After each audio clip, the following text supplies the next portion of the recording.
Hello વિદ્યાર્થી મિત્રો, રાધે રાધે. તો આજે આપણે ઘણા સમય પછી વિડીયો બનાવી રહ્યા છીએ. થોડી મેડિકલ ઇમરજન્સી હતી એટલે આપણે વિડીયો બનાવી શકતા ન હતા. તો હવે આપણે ટ્રાય કરશું કે રેગ્યુલર વિડીયો બનાવીએ. અને મિત્રો, લાઈવ તો ક્યારે શરૂ થશે કહી ન શકાય, પણ આપણે કોશિશ કરીશું કે 2-3 દિવસમાં સાંજનો ક્લાસ જે લાઈવ લેતા હતા તે પણ શરૂ કરી દઈશું.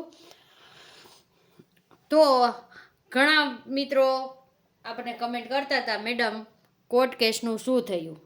આજે તમને ખબર છે ટેટ 1 કોર્ટ કેસની હિયરિંગ હતી મિત્રો. આજે 28 તારીખ હતી અને 28/7/2026 કોર્ટ કેસની હિયરિંગ હતી. અને એમાં શું થયું? તો મિત્રો આપણે 4 વાગ્યાનો ટાઈમ આપેલો. તો કેટલા? 4 વાગ્યા. પણ વારો ક્યારે આવ્યો મિત્રો આપણો?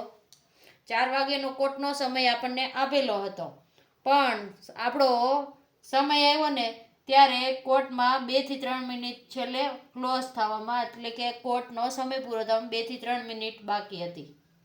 કેટલી હતી? મિનિટ બાકી હતી ને ત્યારે આપણો વારો આવ્યો. એટલે આપણે નેક્સ્ટ ડેટ માગેલી છે, એટલે કે આગળની તારીખ. એટલે જજ સાહેબે આપણને કોર્ટનો તમે વિડીયો જોયો હોય તો તમને ફ્રાઈડે આપી દીધું છે. ફ્રાઈડે એટલે શુક્રવાર. તો તમારી નેક્સ્ટ તારીખ આવી ગઈ છે શુક્રવાર. અને સમય તમે જે આપણો નિર્ધારિત છે એ સમય આપ્યો છે. અહીંયા તમને 2:30 કલાકનો સમય માગ્યો હતો પણ મળ્યો નથી ને આપણને ફરીથી પાછો 4 કલાકનો સમય મળેલો છે. કેટલો? 4 વાગે. 4 વાગે આપણને ટાઈમ મળેલો છે, એ પણ ક્યારનો? શુક્રવારનો. તો મિત્રો, શુક્રવારે 4 વાગે તમે જો કોઈ કોર્ટ કેસ ટેટ 1નો લાઈવ જોતા હોય તો લાઈવ પણ આવે છે, યુટ્યુબમાં લાઈવ આવે છે, તે જોજો. મેં હમણાં જ જોયો હતો એટલા માટે. 4 કલાકનો ટાઈમ આપેલો છે. સોરી, કલાક લખવાનું, 4 કલાકનો સમય આપેલો. પણ મિત્રો, આજે પણ 4 કલાકનો સમય આપેલો હતો અને છેલ્લે 2 થી 3 મિનિટ બાકી હતી ને આપણો કેસ આવેલો હતો જજ સાહેબની સામે.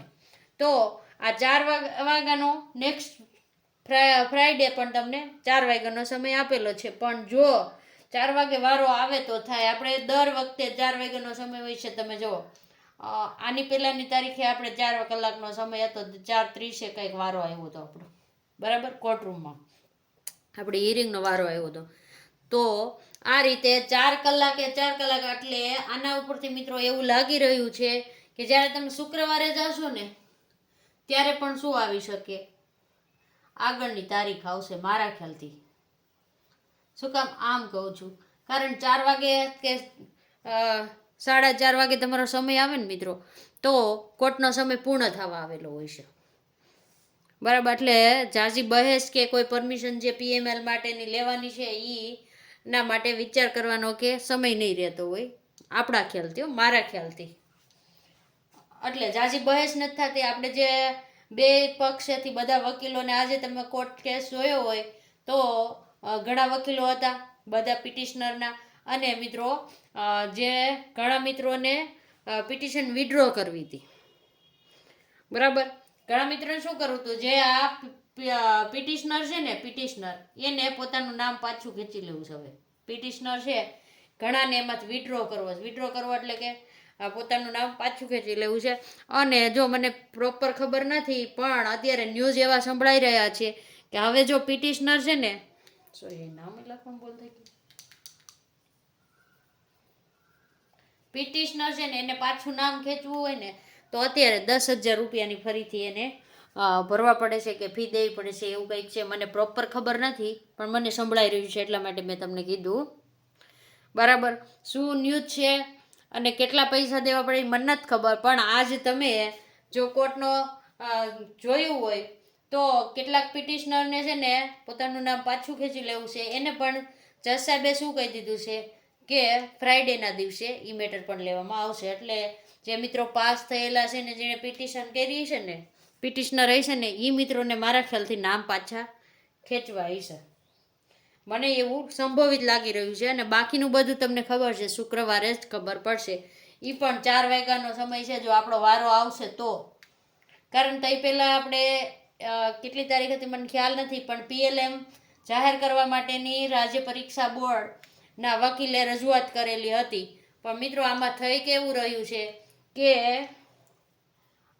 કેટલા પિટિશનર છે? અંદાજિત 700 પિટિશનર છે. કેટલા છે પિટિશનર છે? આને ન્યાય આપવામાં બીજા 10,500 જેટલા આપણે પાસ થયા છે ને એને અન્યાય થઈ રહ્યો છે. શું કામ હું આવું કહી રહ્યું છે? હવે મિત્રો તમે વિચારો કે કેસ લાંબો ચાલે, બરાબર. આ 700 પિટિશનરને 1 થી 5 માર્ક ઘટતા હોય એટલે એ લોકોએ કરી છે. પ્રશ્ન ખોટા છે, તમને ખબર છે ને મને ખબર છે, પણ આ બધા પાસ થઈ ગયેલા છે. કેવા છે? પાસ થઈ ગયેલા છે. હવે આ લોકોને ન્યાય આપવાનો જ છે. એના 1 થી 2 માર્ક કે 3 માર્ક સુધરશે જેથી કેસ પૂર્ણ થશે. અત્યારે તો તારીખ ઉપર તારીખ જ આવી રહી છે, બરાબર. પણ આ લોકોને મળશે તે દી વાત તે દી. કેસ કેદી પૂરો થશે એનું કોઈ ના કહી શકે, હું પણ ના કહી શકું. કારણ તારીખ એક દિવસ મૂકીને 1 દિવસની તારીખ તો નજીક આવી ગઈ છે, પણ સમય જ નથી આવતો આપણો. કાંઈક કોર્ટ કેસમાં કંઈક બહેસ થાય સામે પક્ષે ને આ પક્ષે તો કંઈક નિર્ણય આવે. અહીંયા તો ટાઈમ જ નથી મળતો આપણને. આજનું તમે ઉદાહરણ જોઈ લો, 4 વાગ્યાનો ટાઈમ હતો, તમારો વારો ઠેઠ 5 વાગ્યા સુધીમાં આવ્યો, તો તમે શું કરી લો 2 થી 3 મિનિટમાં? તો હવે ફરી પાછો તમને 4 વાગ્યાનો ટાઈમ આપેલો છે શુક્રવારે, પણ જો તમે 4 વાગ્યા તમારો ફિક્સ ટાઈમ હોય ને તમારો વારો આવી જાય તો તમે અડધી કલાક 1 કલાક કે જે બહેસ કરવી હોય, જે રજૂઆત કરવી હોય તમે કરી શકો જજ સાહેબને. પણ ફરીથી તમારો 4:30 કે 4:45 ટાઈમ વારો આવ્યો તો શું થશે? તો ફરીથી તારીખ આવશે. શું આવશે? તો આવશે તમારી આગળની તારીખ આવશે, બીજું કંઈ નહીં થાય. અને આ લોકોને ન્યાય તો મળશે જ, એટલે કે 2 થી 3 માર્ક કે 1 માર્ક જે સુધરવાના છે એ સુધરશે. પણ ત્યાં સુધી આ જે પાસ થઈ ગયેલા લોકોનું PML રોકી રાખવું એને અન્યાય થયો ન કહેવાય? હવે તમારે ચુકાદો તો સમજો કે 2-3 મહિના હજી વયા જાય કે તારીખ ઉપર તારીખ આવે જ છે. તમને ખબર જ છે કે 5-6 મહિના હોત ને વયા જાય, કમિટી બનાવે ને દલીલું કરે ને બધું કરે તો બરાબર અંદાજિત છે બધું. તો ત્યાં સુધી શું આ લોકોનું PML રોકી રાખવાનું? શું શિક્ષકોને ભરતી જ નહીં થાય? તમને ઓર્ડર નહીં મળે? તો આના માટે મિત્રો રજૂઆત કરવી પડશે. હવે શું કરવું પડશે? રજૂઆત કરવી પડશે. જેવી રીતે ભરતી લાવ્યા, દિવાળી આવવા નથી, ભરતી લાવ્યા પછી રજૂઆત કરીને DLEDના મિત્રોનું પોર્ટલ ખોલ્યું. આપણે રજૂઆત કરવા ગયા એટલે PML માટેની પોર્ટલ ખોલ્યું. હવે એ પોર્ટલ પણ ક્લોઝ થઈ ગયું છે, માર્ક પણ એડ થઈ ગયા છે. તો હવે આપણે PML માટે રજૂઆત કરવી પડશે. શું કરવું પડશે? રજૂઆત કરવી પડશે. અને એ પણ હવે બધાય સાથે મળીને, 1-2 જણા કરે એમાં મેળ નહીં પડે. બધાએ સાથે મળીને હવે PML માટે રજૂઆત કરવી પડશે. કોઈ એક તારીખ નક્કી કરો ને રજૂઆત કરો. બધા મિત્રો ગ્રુપ બનાવેલા હોય, તો આપણે ગ્રુપ નથી બનાવેલું, તો જે મિત્રોનું ગ્રુપ બનાવેલું હોય એ મિત્રો રજૂઆત કરી શકે છે. જો તમને અમારો વિડીયો સારો લાગતો હોય તો લાઈક કરો, વિડીયોને લાઈક કરો, ચેનલને સબસ્ક્રાઈબ કરો. રાધે રાધે.